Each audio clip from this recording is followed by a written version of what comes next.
ನಮಸ್ಕಾರ ಎಲ್ಲರಿಗೂ welcome back to Kalavati's kitchen. ಇವತ್ತಿನ ರೆಸಿಪಿ ಸಣ್ಣ ಹುಡುಗರಿಗೂ ಮತ್ತು ದೊಡ್ಡವ್ರಿಗೂ ಇಷ್ಟ ಆಗುವಂತಹ ಕಪ್ ಕೇಕ್ ನೋಡ್ರಿ. ಈ ಕಪ್ ಕೇಕ್ ಮಾಡೋದು ಭಾಳ ದೊಡ್ಡ ಕೆಲಸನ ಅಲ್ಲ ನೋಡ್ರಿ. ಭಾಳ ಈಸಿಯಾಗಿ ಮತ್ತು ಮನೆಯೊಳಗೆ ಯಾರು ಬೇಕಾದರೂ ಮಾಡ್ಕೋಬಹುದ್ರಿ. ಹಂಗಂದ್ರೆ ಮತ್ತೆ ತಡಾರಿ ಮಾಡೋದು ಹೆಂಗಂತ ನೋಡ್ಕೊಂಡು ಬರೋಣ ಬರ್ರಿ. ಈಗ ನೋಡ್ರಿ, ಮೊದಲಿಗೆ ನಾವಿಲ್ಲಿ ಒಂದು ಮಿಕ್ಸಿಂಗ್ ಬೌಲ್ ತೊಗೊಂಡಿವ್ರಿ. ಅದಕ್ಕೆ ಅರ್ಧ ಕಪ್ ಮೊಸರು ಹಾಕೊಂಡಿವ್ರಿ. ಈ ಮೊಸರಿಗೆ ಅರ್ಧ ಕಪ್ನಷ್ಟು ನಾವಿಲ್ಲಿ ಸಕ್ಕರೆನೂ ಹಾಕೊಂಡಿವ್ರಿ. ನಾವು ಅರ್ಧ ಕಪ್ ಹಾಕೊಂಡಿವ್ರಿ. ನಿಮ್ಗೆ ಸ್ವೀಟ್ ಜಾಸ್ತಿ ಬೇಕಂದ್ರೆ ಇನ್ನೂ ಸ್ವಲ್ಪ ಜಾಸ್ತಿ ಹಾಕೋಬಹುದ್ರಿ. ಈ ಮೊಸರು ಮತ್ತು ಸಕ್ಕರೆ ಎರಡು ಚಲೋ ತಂಗಿ ಮಿಕ್ಸ್ ಆಗ್ಬೇಕು ನೋಡ್ರಿ. ಹಂಗೆ ಒಂದು 2ರಿಂದ 3 ನಿಮಿಷ ಇದನ್ನ ಮಿಕ್ಸ್ ಮಾಡ್ಕೋಬೇಕ್ರಿ. ಈಗ ನಾವು ಇದಕ್ಕೆ ಒಂದು ಅರ್ಧ ಟೀ ಸ್ಪೂನ್ ಅಷ್ಟು ಬೇಕಿಂಗ್ ಸೋಡಾ ಹಾಕೊಂಡಿವಿ ನೋಡ್ರಿ, ಅಂದ್ರೆ ಅಡಿಗೆ ಸೋಡಾ ರೀ. ಹಿಂಗೆ ಅಡಿಗೆ ಸೋಡಾ ಹಾಕೊಂಡು ಮಿಕ್ಸ್ ಮಾಡ್ಕೊಂಡ್ಮೇಲೆ ನೀವಿಲ್ಲಿ ನೋಡ್ಬೋದ್ರಿ ಹೆಂಗೆ ಗುಳ್ಳಿ ಗುಳ್ಳಿ ಹಂಗೆ ಕಾಣತೈತಿ ಅಂತ. ಈಗ ನೋಡ್ರಿ, ಒಂದು 4ರಿಂದ 5 ಟೇಬಲ್ ಸ್ಪೂನ್ ಆಗುವಷ್ಟು ಎಣ್ಣೆ ಹಾಕೊಂಡಿವ್ರಿ. ನೀವು ಮನೆಯೊಳಗೆ ಅಡಿಗೆಗೆ ಬಳಸುವಂಥ ಯಾವುದಾದ್ರೂ ಎಣ್ಣೆನ ಹಾಕೋಬಹುದ್ರಿ. ಅದ್ರ ಜೊತೆಗಿನ ಒಂದು 5ರಿಂದ 6 ಹನಿಯಷ್ಟು ನಾವಿಲ್ಲಿ ವೆನಿಲಾ ಎಸೆನ್ಸ್ ಹಾಕೊಂಡಿವ್ರಿ. ನೀವು ಇದೇ ಎಸೆನ್ಸ್ ಹಾಕೋಬೇಕಂತ ಏನೂ ಇಲ್ರಿ, ನಿಮ್ಗೆ ಇಷ್ಟ ಆಗುವಂಥ ಯಾವುದಾದ್ರೂ ಎಸೆನ್ಸ್ನ ಹಾಕೋಬಹುದ್ರಿ. ಹಿಂಗೆ ಎಸೆನ್ಸ್ ಹಾಕೊಂಡು ಮಿಕ್ಸ್ ಮಾಡ್ಕೊಂಡ್ಮೇಲೆ ನಾವಿಲ್ಲಿ 1.5 ಕಪ್ ಮೈದಾ ಹಿಟ್ಟು ಹಾಕೊಂಡಿವಿ ನೋಡ್ರಿ. ಮತ್ತು ಅದ್ರ ಜೊತೆಗಿನ ಒಂದು ಅರ್ಧ ಟೀ ಸ್ಪೂನ್ ಅಷ್ಟು ಬೇಕಿಂಗ್ ಪೌಡ್ರನ್ನು ಹಾಕೊಂಡಿವ್ರಿ. ಈಗ ಇದನ್ನೆಲ್ಲ ಸ್ವಲ್ಪ ಚಲೋ ತಂಗಿ ಮಿಕ್ಸ್ ಮಾಡ್ಕೋಬೇಕು ನೋಡ್ರಿ. ಈಗ ಆಲ್ರೆಡಿ ನಾವು ಮೊಸರು ಹಾಕೊಂಡಿರ್ತೀವಲ್ರಿ, ಅದು ನೀರಿನ ಅಂಶ ಇರ್ತೈತ್ರಿ. ಹಾಗಾಗಿ ಎಕ್ಸ್ಟ್ರಾ ನೀರು ಅಥವಾ ಹಾಲು ಯಾವುದನ್ನು ಸೇರಿಸ್ಲಾರ್ದ ಮೊದಲು ಹಿಂಗೆ ಮಿಕ್ಸ್ ಮಾಡ್ಕೋಬೇಕ್ರಿ.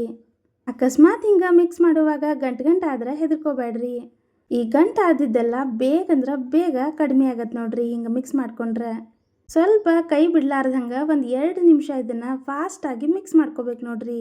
ಹಿಂಗೆ ಮಿಕ್ಸ್ ಮಾಡ್ಕೊಂಡ್ರಿಪ್ಪ ಅಂತಂದ್ರೆ ಗಂಟಾಗಿದ್ದು ಎಲ್ಲ ಕಡಿಮೆ ಆಗತ್ತೆ ನೋಡ್ರಿ. ನಿಮ್ಗೆ ಇಷ್ಟ ಇದ್ರೆ ಎಸೆನ್ಸ್ ಹಾಕೋಬಹುದ್ರಿ, ಇಲ್ಲ ಅಂದ್ರೆ ಯಾವ ಎಸೆನ್ಸ್ ಹಾಕೋದಿದ್ರೂ ನಡಿತೈತ್ರಿ.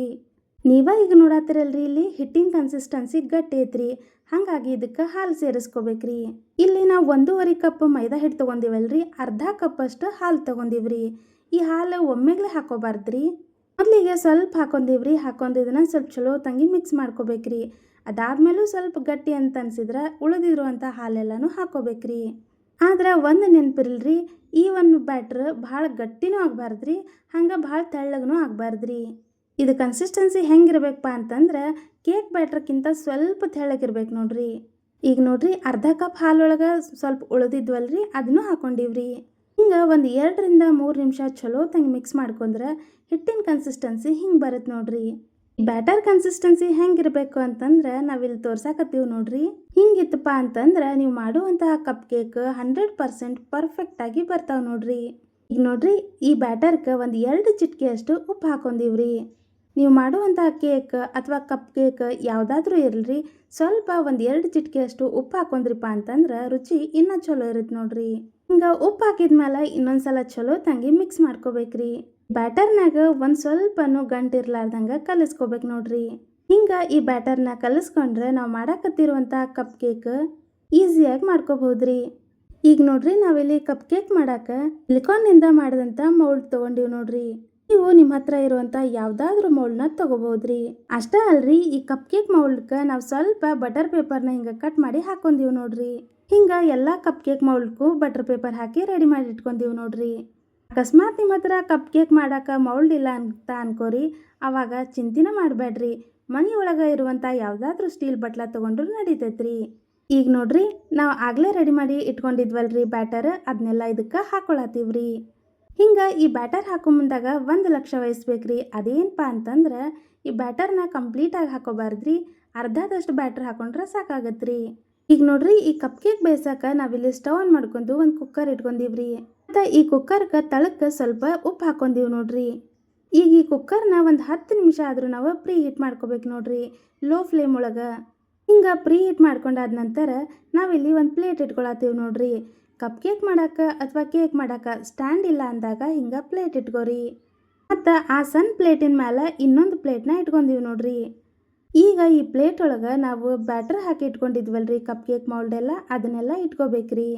ಈಗ ಇದಕ್ಕೆ ಒಂದು ಮುಚ್ಚಳ ಮುಚ್ಚಿ ಒಂದು 10ರಿಂದ 15 ನಿಮಿಷ ಲೋ ಫ್ಲೇಮ್ ಒಳಗೆ ಬೇಯಿಸ್ಕೋಬೇಕು ನೋಡ್ರಿ. ಕಪ್ ಕೇಕ್ ಬೇಯಿಸ್ಕೊಳ್ಳುವಾಗ ಒಂದು 10 ನಿಮಿಷ ಮೀಡಿಯಮ್ ಫ್ಲೇಮ್ ಒಳಗೆ ಬೇಯಿಸ್ಕೊರಿ. ಅದಾದ ನಂತರ ಒಂದು 5 ನಿಮಿಷ ಲೋ ಫ್ಲೇಮ್ ಒಳಗೆ ಬೇಯಿಸ್ಕೊರಿ. ಈಗ ಒಂದು 15 ನಿಮಿಷ ಆದಮೇಲೆ ನಾವು ನಿಮಗೆ ತೋರ್ಸಾತೀವಿ ನೋಡ್ರಿ ಕಪ್ ಕೇಕ್ ಎಷ್ಟು ಕರೆಕ್ಟಾಗಿ ರೆಡಿ ಆಗೈತಿ ಅಂತ. ಹಿಂಗೆ ನೀವು ಕೈಲೇ ಮುಟ್ಟಿ ನೋಡಿದಾಗ ಸ್ವಲ್ಪನೂ ಬ್ಯಾಟ್ರ್ ಅಂಟ್ಲಾರ್ದಂಗೆ ಬಂದ್ರೆ ಕಪ್ ಕೇಕ್ 100% ಪರ್ಫೆಕ್ಟಾಗಿ ರೆಡಿ ಆಗೈತೆ ಅಂದಂಗೆ ನೋಡ್ರಿ. ನೀವು ಈ ಕಪ್ ಕೇಕ್ನೇನಾದರೂ ಸಣ್ಣ ಹುಡುಗರಿಗೆ ಕೊಡ್ತೀರಿ ಅನ್ನೋದಾದ್ರೆ ಇದಕ್ಕೆ ಹಿಂಗೆ ಸ್ವಲ್ಪ ಟೂಟಿ ಫ್ರೂಟಿ ಹಾಕೋರಿ. ಹಿಂಗೆ ಟೂಟಿ ಫ್ರೂಟಿ ಹಾಕಿ ಮಾಡ್ಕೊಂಡ್ರಿಪ್ಪ ಅಂತಂದ್ರೆ ನೋಡೋಕ್ಕೂ ಕಲರ್ಫುಲ್ ಇರತ್ರಿ ಮತ್ತು ಸಣ್ಣ ಹುಡುಗರು ಇಷ್ಟಪಟ್ಟು ತಿಂತಾರಿ. ಈಗ ಇದನ್ನು ಅಷ್ಟೇ ರೀ, ಮುಚ್ಚಳ ಮುಚ್ಚಿ ಒಂದು 10ರಿಂದ 15 ನಿಮಿಷ ಬೇಯಿಸ್ಕೋಬೇಕ್ರಿ. ಮನೆ ಒಳಗೆ ಸಣ್ಣ ಹುಡುಗರು ಇದ್ರೆ ಹೊರಗಿಂದ ಆಹಾರ ಪದಾರ್ಥಗಳನ್ನ ತಂದುಕೊಳ್ಳೋದನ್ನ ಕಡಿಮೆ ಮಾಡಿರಿ. ಮನೆ ಒಳಗೆ ಆದಷ್ಟು ಹಿಂಗೆ ಮಾಡಿಕೊಡ್ರಿಪ್ಪ ಅಂತಂದ್ರೆ ಹೊರಗಿನಿಂದ ತಿನ್ನೋದನ್ನ ಕಡಿಮೆ ಮಾಡ್ತಾರೆ. ನಾವಿಲ್ಲಿ ಪ್ಲೇನ್ ಆಗಿ ಬೇಯಿಸ್ಕೊಂಡಿದ್ವಲ್ರಿ ಕಪ್ ಕೇಕ್, ಅದಕ್ಕೆ ಸ್ವಲ್ಪ ನಾವಿಲ್ಲಿ ವಿಪ್ಪಿಂಗ್ ಕ್ರೀಮ್ನಿಂದ ಸ್ವಲ್ಪ ಡೆಕೋರೇಟ್ ಮಾಡ್ಕೊಂಡಿವ್ರಿ. ನಿಮಗೆ ಡೆಕೋರೇಷನ್ ಇಷ್ಟ ಇದ್ರೆ ಸ್ವಲ್ಪ ಡೆಕೋರೇಟ್ ಮಾಡ್ಕೊರಿ, ಇಲ್ಲ ಅಂದ್ರೆ ಹಂಗಾನು ತಿನ್ಬೋದ್ರಿ. ಇಲ್ಲ ಅಂದ್ರೆ ಸ್ವಲ್ಪ ಹಿಂಗೆ ಟೂಟಿ ಫ್ರೂಟಿ ಹಾಕಾದ್ರೂ ಮಾಡ್ಕೊಂಡು ತಿನ್ಬೋದು ನೋಡ್ರಿ. ನೀವಿಲ್ಲಿ ನೋಡ್ಬೋದ್ರಿ ಈ ಕಪ್ ಕೇಕ್ ಎಷ್ಟು ಸಾಫ್ಟಾಗಿ ಮತ್ತು ಸ್ಪಾಂಜಿಯಾಗಿ ಬಂದೈತಿ ಅಂತ. ಈ ಕಪ್ ಕೇಕ್ ಬೇಕ್ರಿಗಿಂತನೂ ಸಾಫ್ಟಾಗಿ ಮತ್ತು ಸ್ಪಾಂಜಿಯಾಗಿ ಬಂದೈತೆ ನೋಡ್ರಿ. ಈ ಸ್ಪಾಂಜಿ ಆಗಿರುವಂತಹ ಕಪ್ ಕೇಕ್ ರೆಸಿಪಿ ನಿಮ್ಗೆ ಇಷ್ಟ ಆಗಿದ್ರೆ ನಮ್ಮ ಯೂಟ್ಯೂಬ್ ಚಾನಲ್ನ ಸಬ್ಸ್ಕ್ರೈಬ್ ಮಾಡ್ಕೊರಿ. ಮತ್ತು ಅಷ್ಟೇ ಅಲ್ರಿ, ವಿಡಿಯೋಕ್ಕೆ ಲೈಕ್ ಶೇರ್ ಕಮೆಂಟ್ ಮಾಡೋದನ್ನು ಮರಿಬೇಡ್ರಿ. ಕಪ್ ಕೇಕ್ ರೆಸಿಪಿ ನಿಮ್ಗೆ ಇಷ್ಟ ಆಗಿದ್ರೆ ಮನೆ ಒಳಗೆ ಒಂದ್ಸಲ ಟ್ರೈ ಮಾಡಿರಿ ಮತ್ತು ರುಚಿ ಹೆಂಗಿತ್ತು ಹೆಂಗೆ ಬಂತು ಅನ್ನೋದನ್ನು ಕಮೆಂಟ್ ಮಾಡಿ ತಿಳಿಸ್ರಿ. ಈ ವೆನಿಲಾ ಕಪ್ ಕೇಕ್ ರೆಸಿಪಿ ನಿಮ್ಗೆಲ್ಲರಿಗೂ ಇಷ್ಟ ಆಗೈತಿ ಅಂತ ಅನ್ಕೋತೀವ್ರಿ. ಧನ್ಯವಾದಗಳ್ರಿ.